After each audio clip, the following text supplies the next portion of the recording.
బిల్లులు వస్తున్నాయా లేవా? వస్తున్నాయా లేవా? వస్తున్నాయి. మీకు తెలియదు, జిహెచ్ఎంసీ అయిపోగానే ఒక్కొక్కరికి వేల వేల వేల రూపాయల బిల్లులేసి మళ్ళొక్కసారి ఉచిత మంచినీటి పథకాన్ని రద్దు చేసే ప్రయత్నం చేస్తున్నాడు రేవంత్ రెడ్డి. ఆలోచించండి. నేను ఇక్కడికి విచ్చేసిన మా ఆడబిడ్డల్ని అన్నదమ్ముల్ని కోరేది ఒకటే, ఈ పోటీ ఏదో ఆషామాషి పోటీ కాదు. ఈ ఎన్నిక 4 కోట్ల మంది తెలంగాణ ప్రజలు జూబ్లీ హిల్స్ దిక్కే చూస్తున్నారు. 4 లక్షల మంది ఓటర్లు ఉన్నారు జూబ్లీ హిల్స్ లో. మీ 4 లక్షల మందికి 4 కోట్ల మంది తరపున తీర్పునిచ్చే ఒక అవకాశం వచ్చింది.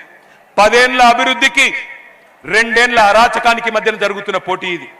10 ఏళ్ల వికాసానికి 2 ఏళ్ల విధ్వంసానికి మధ్యన జరుగుతున్న పోటీ. 10 ఏళ్ల సంక్షేమానికి 2 ఏళ్ల సంక్షోభానికి మధ్యన జరుగుతున్న పోటీ ఈ పోటీ. ఈ పోటీలో తీర్పు చెప్పాల్సింది మీరు. మీరే జడ్జిలు, మీరే న్యాయ నిర్ణేతలు. ఎవరి పరిపాలన సరిగ్గుండే? 10 ఏళ్ల కేసీఆర్ పరిపాలన బాగుండేనా? 2 ఏళ్ల కాంగ్రెస్ పరిపాలన బాగుందా? దాని మీద తీర్పు చెప్పవలసిందిగా మిమ్మల్ని అందరినీ నేను కోరుతా ఉన్నా. 11 తారీఖు నాడు దయచేసి నేను మిమ్మల్ని కోరేది, మీరు హైదరాబాద్ లో మన వాళ్ళు ఓట్లకు తక్కువ వస్తారు, ఓట్లకు రారు. చదువుకున్న వాళ్ళు అయితే అసలుకే రారు. ఎందుకు అంటే ఏమైతుంది నా ఒక్కలో ఓటుతున్నా అనుకుంటారు. రేవంత్ రెడ్డి ఆలోచన చేస్తుండట, ఎట్లాగూ మర్యాదగా కొట్లాడితే, ఫెయిర్ గా కొట్లాడితే, నిష్పక్షపాతంగా కొట్లాడితే అడ్రస్ లేకుండా ఓడిపోతామని అర్థమైపోయింది. దొంగ ఓట్లను నమ్ముకున్నాడు, దొంగ ఓట్లు వేయించే పనిలో ఉన్నాడు. అందుకే ఇక్కడికి వచ్చిన ఆడబిడ్డలను అన్నదమ్ములను నేను చేతులు జోడించి కోరుతా ఉన్నా, దయచేసి 11 తారీఖు నాడు ఓటింగ్ కు రండి, పాల్గొనండి, మీ తీర్పు చెప్పండి.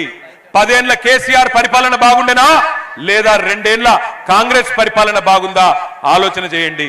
10 ఏళ్ల అభివృద్ధి బాగుండేనా 2 ఏళ్ల అరాచకం బాగుందా ఆలోచన చేయండి. ఖచ్చితంగా మరి 11 తారీఖు నాడు పోలింగ్ కు వచ్చి మీ తీర్పు చెప్పాలని చెప్పి నేను కోరుతా ఉన్నా. ఒకసారి ఆ మోడల్ బ్యాలెట్ చూపెట్టండి. మోడల్ బ్యాలెట్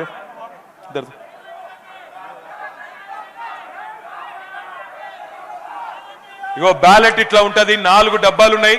ఆ 4 ఇట్లా మొదటి బ్యాలెట్ల మొదటి ఈవీఎంలో 3వ నెంబర్లో కారు గుర్తున్నది, మాగంటి సునీత గోపీనాథ్ గారి కారు గుర్తున్నది. तीसरे नंबर पे है कार, तीसरे नंबर पे है कार, थोड़ा कस के बोलना, बाकी सब बेकार. तीसरे नंबर पे है कार. వినబడతలేదు. రేవంత్ రెడ్డి పక్కన రేమత్ నగర్ ఉన్నాడు, గట్టిగా వినబడాలి. तीसरे नंबर पे है कार. వెనకకెళ్ళి సౌండ్ వస్తలేదు. तीसरे नंबर पे है कार.